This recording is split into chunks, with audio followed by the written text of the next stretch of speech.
Heavy rains triggering flash flood watches around the Boston area tonight. This is video of water gushing into the Harvard Square MBTA station. Bureau says several inches of water covered part of the lower level of that station. There are also flood concerns for the coast tonight. Thanks for joining us. I'm Katie Brace. And I'm Ken MacLeod. We are not yet done with the soaking. The rain is set to pick up again later tonight. Let's get right to meteorologist Jacob Wycoff. He is checking that soggy forecast. Jacob? Ken, we still have those flash flood watches in effect until 8 a.m. on Sunday, covering really all of southern New England, except for the Cape and the Islands. That's where we're expecting just a little bit less of the rain, but we are tracking a few showers on our radar right now, especially as you go out towards Worcester, Central Mass, as you go along the 190 corridor up towards Route 2. We do have more rain yet to our southwest, and this will be moving in as we go into this evening. Some of those heavy batch of showers right now entering into lower Fairfield County, Connecticut, on its way in towards the Boston area, mainly staying south of the 84 and south of the Mass Pike corridor, so Boston into the south coast. That's where we would expect that round of rain to move on through to. High temperatures today were on the cool side, only in the low 70s and upper 60s. We will be getting back into the low to upper 60s as we go into the overnight showers with some fog developing, even some of those isolated thunderstorms with that round that's moving through Fairfield County, Connecticut. As it approaches us, I do expect a couple of thunderstorms too. Temperatures getting into the upper 70s as we go into tomorrow and low 80s. Notice a bit of easterly wind too. That actually is something we'll have to watch as we head to the midnight hour. I'll get to that in a second, but our hour-by-hour forecast shows some of the patchiness of some of these showers, downpours, and even thunderstorms as we go into this evening, throughout the day on Sunday, and even into Monday. We're going to have to watch for some of these showers and storms. The coastal flooding threat is going to last until 2 a.m. Sunday, so overnight. And the reason for that is we do have a high tide cycle right about midnight. So from Boston down to Sandwich, as you go into the Cape, we do have that coastal flood advisory that is in effect. And we're going to stay unsettled heading through Monday, Tuesday, and Wednesday as a front starts to lift into the area. We turn more humid than what we were today. And behind this front, we actually turn hot too. We're back into the mid to upper 80s to near 90 degrees by the time the 7-day forecast does start to wrap up. So we're staying unsettled through the middle of the week as temperatures get into the low 80s by Tuesday. Wednesday, around to showers and storms, and by Thursday, back into the middle 80s. Ken and Katie, back to you guys. All right, thanks, Jacob. Well, no one was hurt, but a home was damaged when a large tree fell in Newton. A neighbor says the tree crashed during the rain this afternoon on Oak Terrace. The man sitting on his porch across the street says he heard a crack and looked to see the tree coming down. And luckily, it fell between the two houses, but it did graze the porch and the roof of this house, but it spared the one next to it. Eversource crews are repairing power lines taken down by that tree. Neighbors say they did not experience any high winds or lightning leading up to the tree falling, but say it had been dead for some time. Well, just in time for all of you back-to-school shoppers, the much-awaited sales tax holiday kicked in today. Governor Baker signed off on the bill Friday, and as WBZ's Paul Burton reports, shoppers wasted no time taking advantage of the savings. Not quite as popular as Black Friday, but shoppers were still thrilled to take advantage of the sales tax holiday weekend. So far, I purchased some sneakers, a few t-shirts, some jeans and everything. Just trying to find some good deals, some good savings. On Saturday, the South Shore Plaza was packed with anxious shoppers. Melanie Santos saved $200 at the Apple Store.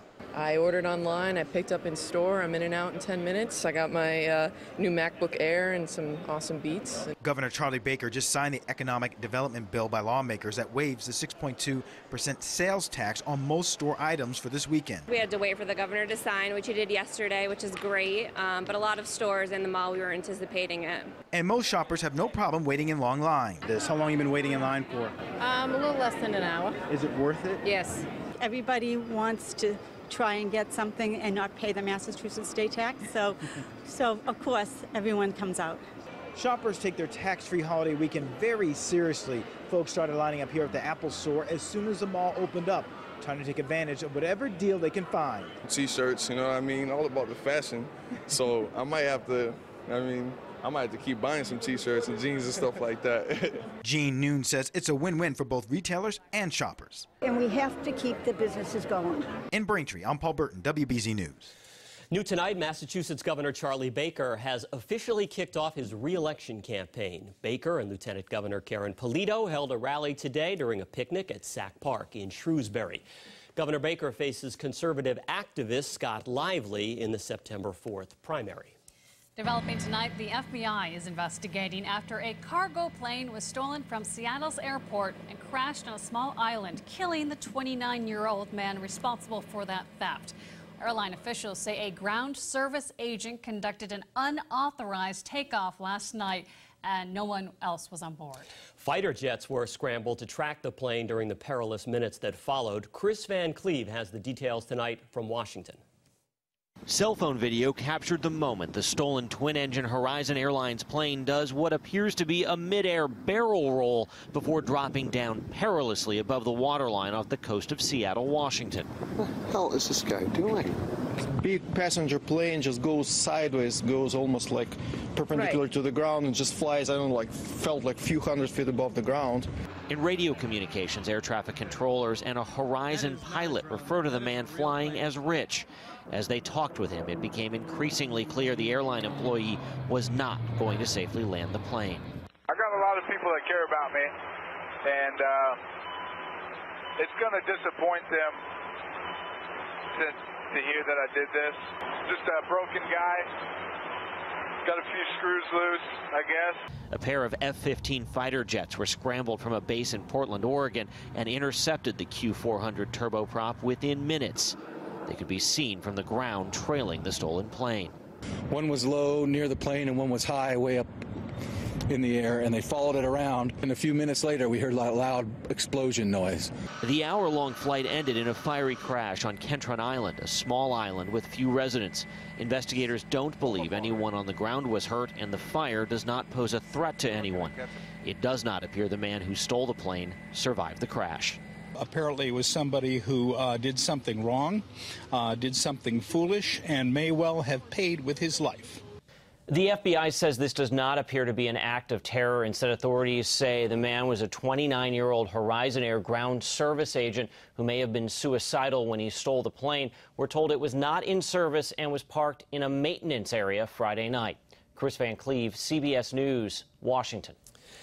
Today marks exactly 1 year since the deadly white supremacist violence in downtown Charlottesville, Virginia. That's when a car crashed into a crowd that was opposing the Unite the Right rally, killing anti-racist demonstrator Heather Heyer. Virginia's governor had declared a state of emergency ahead of today's anniversary, so security was tight today as demonstrators marched towards the site of last year's incident. The Commonwealth Avenue Bridge is reopened to traffic tonight. Mass DOT says crews restored traffic in both directions of the bridge at 5 o'clock this morning. During the project, crews demolished and replaced the westbound side of the bridge, finishing up the project started last year. We have been in a 24/7 operation since that time, and it's been a lot of work to get to where we are today. Say there is some minor concrete work that will need to be done over the coming weeks to completely finish the project. It will all be done, though, during off-peak hours to minimize the impact on traffic. And the Alewife Garage remains closed this weekend. Concrete has been falling from the building this week. Chunks fell on the sidewalk just yesterday. The MBTA says they are making emergency repairs. The garage is used by 3,000 commuters during the week. This is like a central hub. You always say, where are you going? I'm going to Alewife, because you have to get from place to place to place. So I would say it would be impactful, yes, in a negative way. On Thursday, the T awarded a nearly $6 million contract to make more permanent repairs starting next month. A woman is recovering tonight after being hit by a car in Attleboro. Police say it happened on County Street early this morning, just after midnight. The woman was rushed to Rhode Island Hospital, and we're told that her injuries are not life-threatening.